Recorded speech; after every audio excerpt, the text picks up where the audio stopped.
Hello guys, let me ask you first.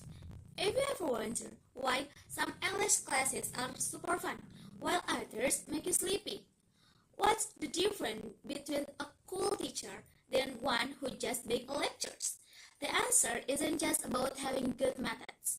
The answer is a learning ecosystem that connects many things like psychology, technology, and of course us as humans. And today, I am Najwa Raihana.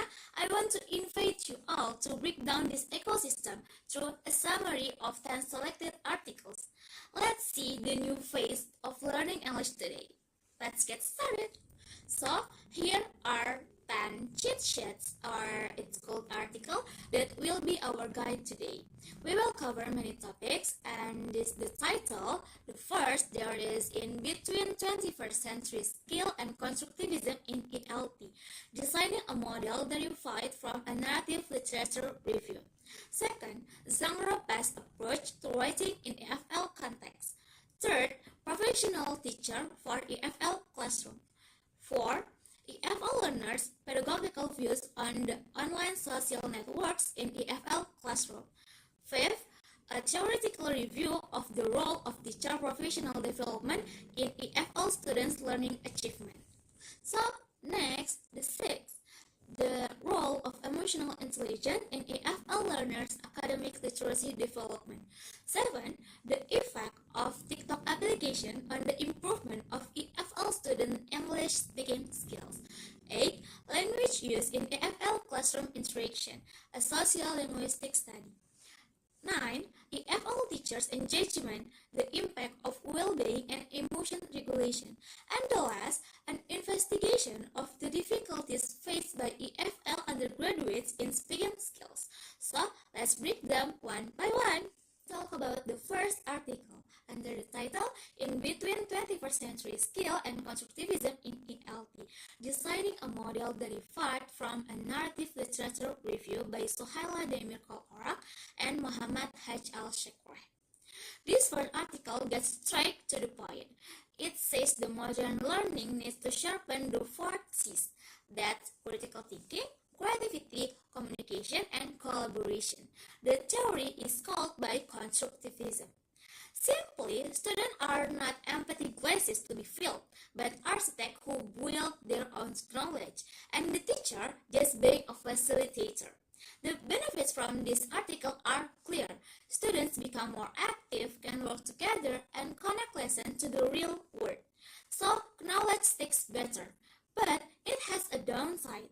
The article argued in theory, but since it's only based on literature reviews, there are no direct proof from a classroom. So it's like a cool blueprint, but actually building it in the real world is another challenge.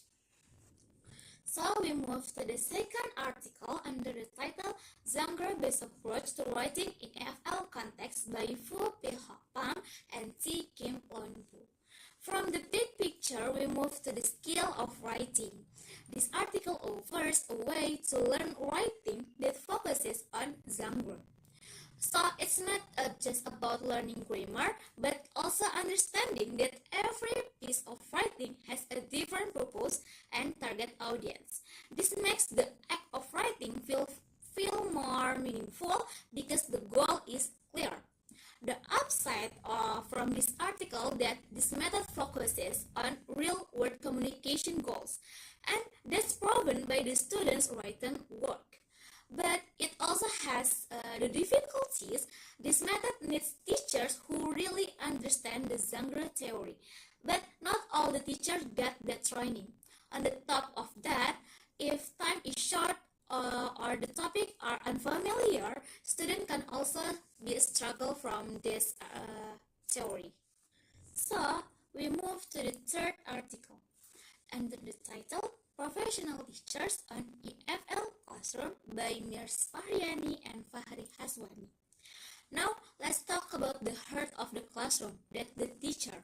This article says a professional teachers need to be good at four things: teaching, their subjects, covering themselves, and socializing.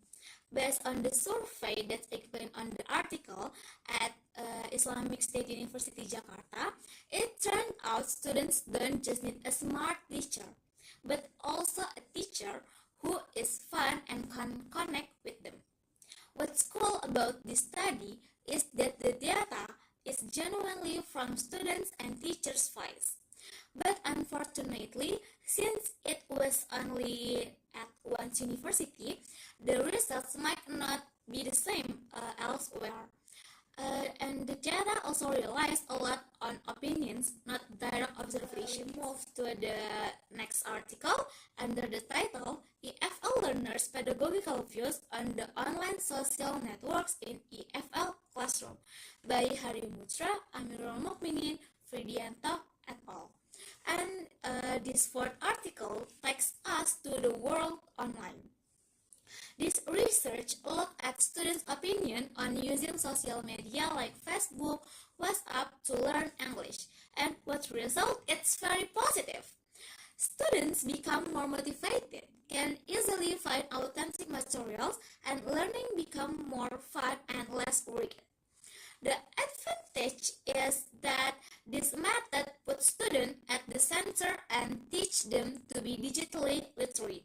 But there's a pretty big weakness. The sample size is tiny, only 10 students, so it's hard to say the result represent everyone. And the data also comes from the students' own reports, which can be exaggerated. So we move to the fifth article under the title, A Theoretical Review of the Role of the Teacher Professional Development in EFL Students' Learning Achievement by Jing Zheng. So, great teachers aren't born overnight. They keep learning and growing. That's the core of this fifth article. It emphasizes that a teacher's professional development, whether formal or informal, has a big impact on student grades. Teachers who keep upgrading their skills will teach better, and the result for the students will also be better. The benefit from this article that this can provide input for creating better teacher in training programs. But since this is just a theoretical review, there's no new data from the field, and the examples are not specific enough from different regions. So we move to the next article, that's sixth article. Under the title, The Role of Emotional Intelligence in EFL Learners' Academic Literacy Development by Leah and Manfuduan. So let's discuss something often forgotten that's called by feelings. This article connects emotional intelligence, the ability to understand and manage emotion, with students' academic skills.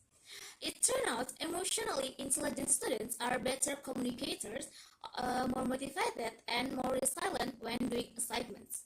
What's great about this article is that it combines positive psychology with language learning. It shows that learning isn't about just brain, but also about the heart. Unfortunately, this is just still a concept without proof from a real classroom. So examples of how to apply it are still limited. So we move to the next article under the title The Effect of TikTok Application on the Improvement of EFL Students' English Speaking Skills by Hongsa Wadhawadhana and Yon Willett. If we talk about social media in general before, now we are focusing on one platform, that is TikTok. Through research, this article proves that using TikTok can significantly improve students' speaking skills, especially in pronunciation, vocabulary, and delivery. Students become more confident and motivated because the platform is fun and allows for free expression. The advantage is clear. It combines classroom learning with a trendy media platform. But there are also challenges by internet data is expensive and not all students have access. And it's also hard to get direct feedback from native speakers there. Move to the next article under the title Language Use in EFL Classroom Interaction, a Socio-Linguistic Study by Agustin, Asi, and Lardini. So this article brings us back to the reality of classrooms in Indonesia. This research observed that language teachers and students actually use in class, and the result, there's a lot of language mixing, or what we know as gado-gado language between English, Indonesia, and regional languages. And this study doesn't see that as a failure, but as a reality that needs to be understood. And what's cool from this article that the data is authentic and down to earth, showing a real dynamic of the classroom. But the weakness that it's only in one school, so the results can be generalized from another school or like that. So we move to the next article under the title EFL Teachers Engagement, the Impact of Well-Being and Emotion Regulation by Sun Chen and Lin Qiang Tang. So after discussing about the student, let's go back to the teachers. And this article shows strong data from 410 teachers in China. It turned out a teacher's motivation to teach is heavily influenced by two things: their mental state, or we call well-being, and their ability to manage their emotion. And the numbers are shocking. 65 of motivation comes from well-being and 63% from the ability to manage emotion. And the message is clear: a teacher who is stressed and unhappy will not be an effective teacher. And the strength of this research is it's a large data set and strong analysis. But the weakness is that it's just a number. There are no stories behind them. So we come to the last article under the title An Investigation of the Difficulties Faced by EFL Undergraduates in Speaking Skills by Dina Al-Jamal and Gadir Al-Jamal. So this last article comes back to the students' point of view. This research tries to find out why university students in Jordan find it so hard to speak English. There's reasons for it, such as lack of motivation, classes that are too big, and a curriculum with too much grammar theory instead of speaking practice.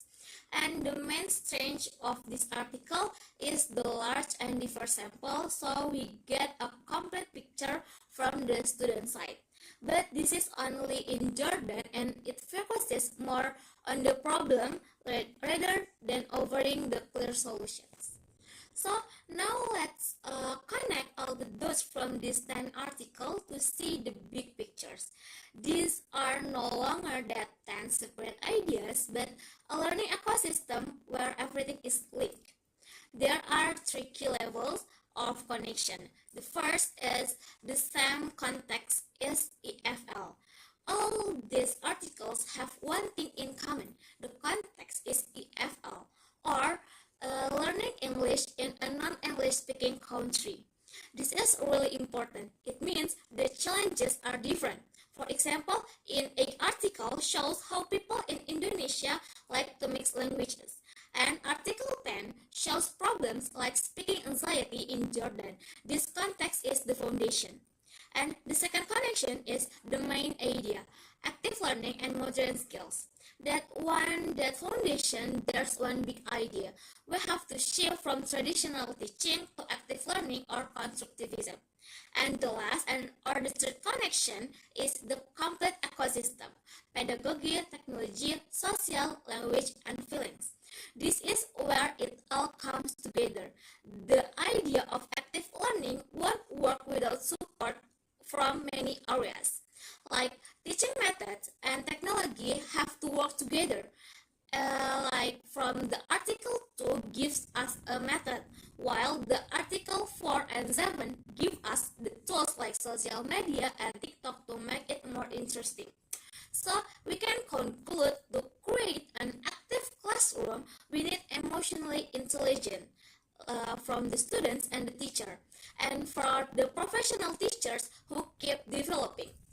And these teachers must be able to use technology, and most importantly, their mental state must be good, so they can teach with all they heard. So, can we take away from all of this? Teaching today is about more than just textbook. It's about leveraging technology like TikTok to build confidence and understanding that A teacher's well-being directly impacts the classroom and creating a space where students aren't afraid to speak. And the challenge for all of us is to build this new kind of classroom, one that's engaging, supportive, and truly prepares students for the world ahead. And I guess that's enough from me. I'm really sorry from the mistake. Goodbye. See you on the next video.